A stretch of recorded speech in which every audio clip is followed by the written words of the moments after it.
At a celebratory dinner marking 5 years of shared life, no one anticipated the turn of events.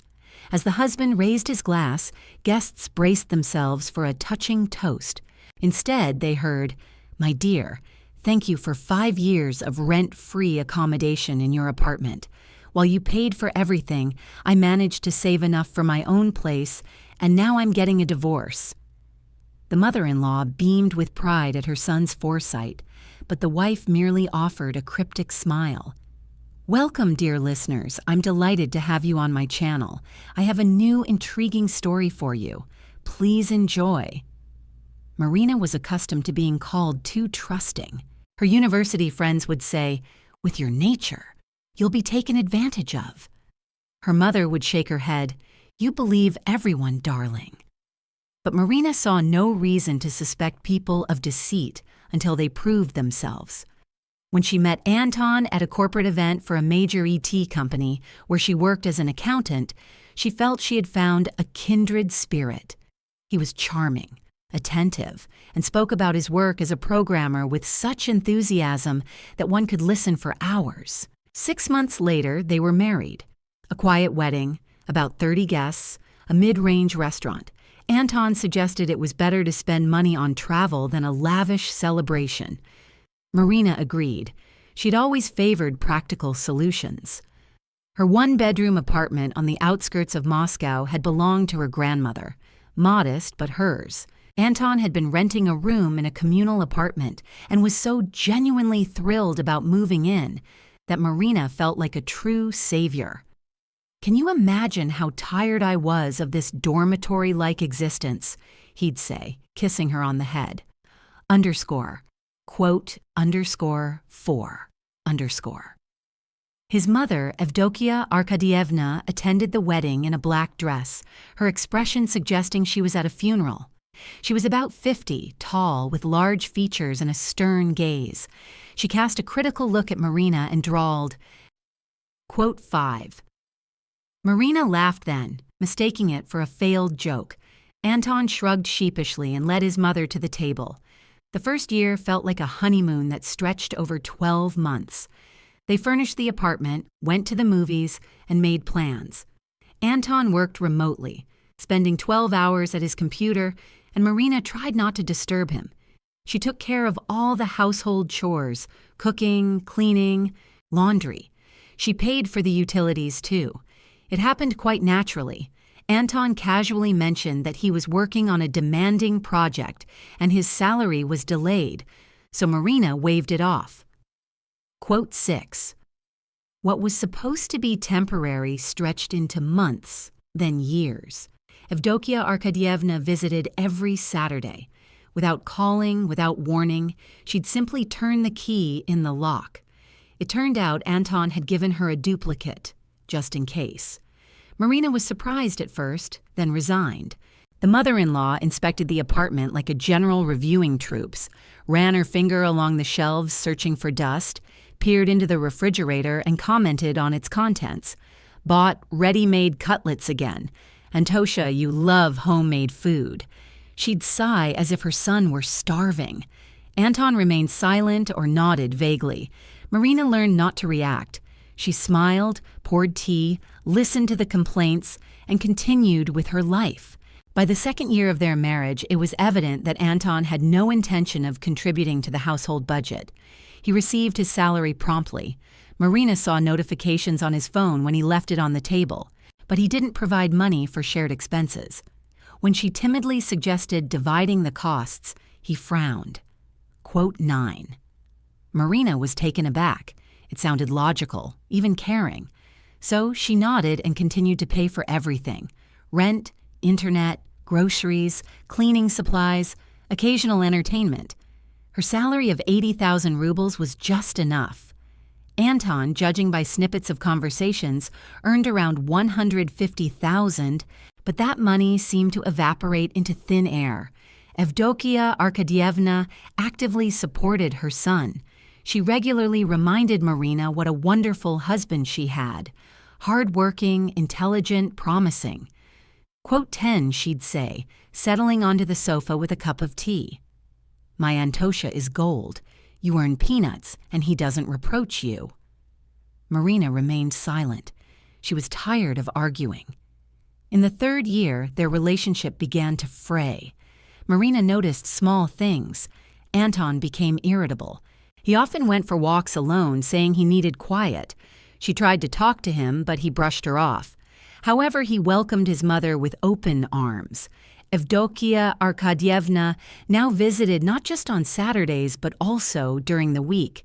She'd sit in the kitchen, drink coffee, and discuss various topics with her son in hushed tones. Marina felt like an intruder in her own home.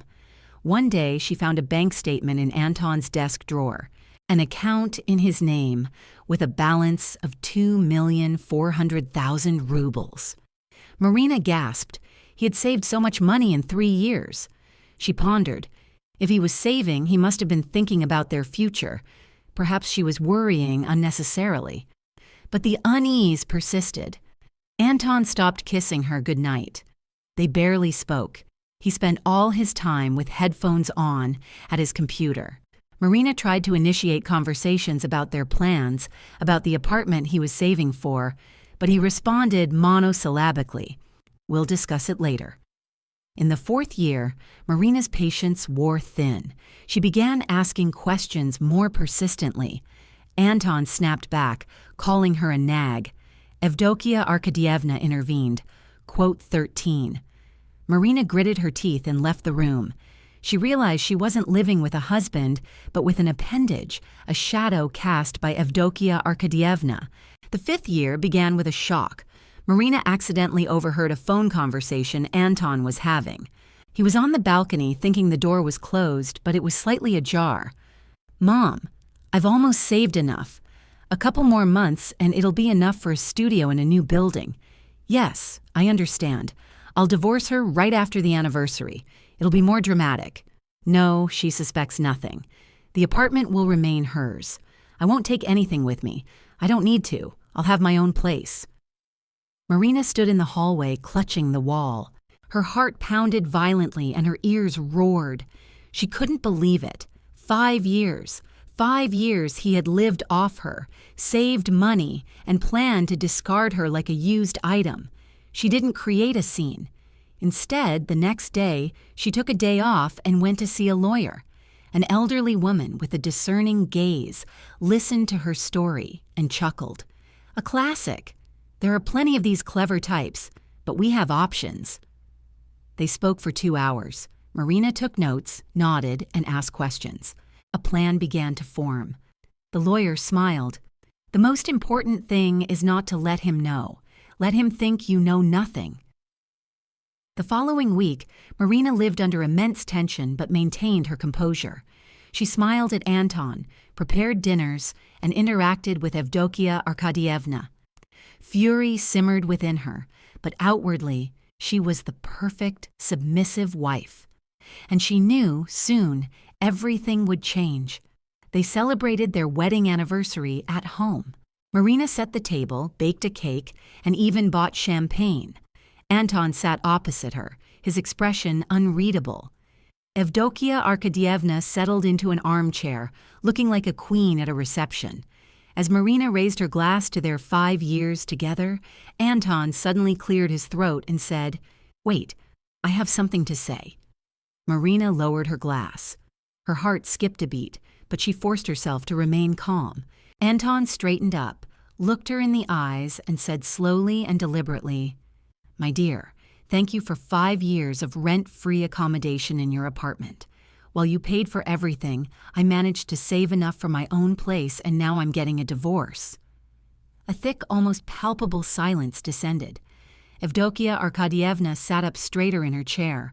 A triumphant smile spread across her face. She looked at her daughter-in-law like a defeated enemy. Marina slowly placed her glass on the table, then leaned back in her chair and smirked. Not hysterically, not bitterly, but calmly, even mockingly. "What a coincidence," she drawled, looking directly into Anton's eyes. Anton frowned. Evdokia Arkadyevna's smile vanished. Marina took a folded sheet of paper from her robe pocket and placed it on the table. "You see, dear, while you were saving, I wasn't idle either. I drew up a deed of gift for this apartment to my mother. I had it notarized 2 weeks ago." Anton's eyes widened. His face turned from its usual color to gray, then greenish. Quote 22, quote 23. Marina said evenly, almost matter-of-factly, quote 24. Anton clutched the edge of the table. Quote 25, quote 26. Marina interrupted him. Quote 27, Evdokia. Arkadievna leaped from her chair.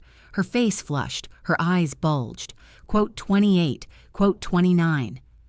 Marina finished. Quote 30, Evdokia.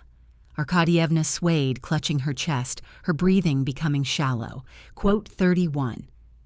Anton rushed to his mother's side, helping her back into the chair. Evdokia Arkadievna breathed raggedly, her face turning ashen. "Call an ambulance," Anton yelled. Marina silently took out her phone and dialed. She spoke clearly, giving the address and describing the symptoms. She hung up and turned to Anton.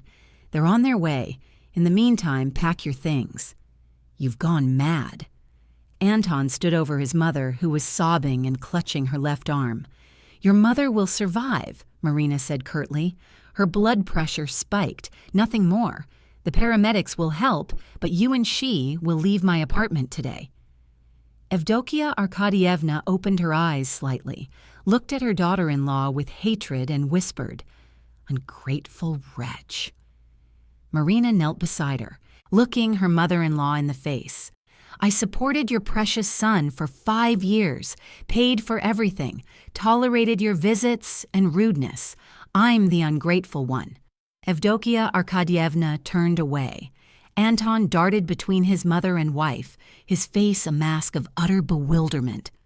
The ambulance arrived 20 minutes later. The paramedic examined Evdokia Arkadievna, took her blood pressure, and gave her a pill. "Hypertensive crisis," he said. "She needs to go to the hospital for observation." Evdokia Arkadievna shook her head. "I'm not going, Antosha. Take me home." "My mother can't be agitated," Anton declared, looking at Marina defiantly. "Let her spend the night here, and tomorrow." "Not today, not tomorrow," Marina cut him off. "Take your mother and your things, or I'll call the police." The paramedic glanced at her with surprise but remained silent. Evdokia Arkadievna was taken away. Anton remained, throwing his belongings into a bag, muttering about lawyers and lawsuits. Marina stood in the hallway, her arms crossed over her chest. "You can hire 10 lawyers for all I care," she said calmly. "The apartment was legally gifted. All the documents are in order. We had no prenuptial agreement. You have no claim to my property." Anton stopped in the middle of the room, his bag in hand, and looked at her. Something akin to fear flickered in his eyes. "I thought you were a simpleton," he mumbled. "I thought so too," Marina replied, "but even simpletons have a limit to their patience."